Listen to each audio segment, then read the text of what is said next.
மனு போடுற காசு இல்ல, அதனால பிச்சை எடுக்க வந்திருக்கீங்க.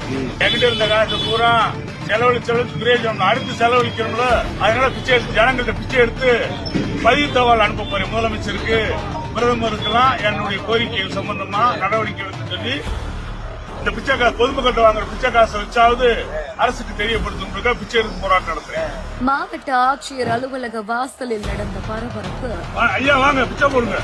அதிகாரிகள்ட்ட பல தடவை மனு கொடுத்தாச்சு, கலெக்டர் அனுப்பிவிட்ட சம்பந்தப்பட்ட அதிகாரிகள் எந்த நடவடிக்கை. ஒரே நேரத்தில் 3 தட்டுகளில் யாசகம் கேட்ட முதியவர். பொதுமக்கள் கொடுக்கக்கூடிய மனுக்கள் மீது நடவடிக்கை எடுக்க இன்னைக்கு நான் பிச்சை எடுக்கும் போராட்டம் நடத்துறேன்.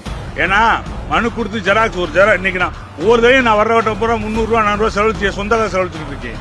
என்கிட்ட இப்ப காசு இல்லாதனால நீ பிச்சை பொதுமக்கள் சார்பா பிச்சை எடுத்து அந்த பணத்தில் இருக்கக்கூடிய கோரிக்கையாவது அரசு கவனத்துக்கு தெரியப்படுத்தி நமக்கு முதலமைச்சர் என்ன சொல்றாரு, 30 நாட்களுக்குள்ள எல்லா மனுவும் நடவடிக்கை எடுக்கிறேன்றாரு. ஆனா பல வருஷமா நடந்துகிட்டு இருக்கு. இங்க இருக்க பத்திரிகையாளர் அதிகாரிகள் எல்லாத்துக்கும் தெரியும். இன்னைக்கு வரைக்கும் நான் கொடுக்கக்கூடிய பல மனுக்கள் மீது நடவடிக்கை எடுக்கல.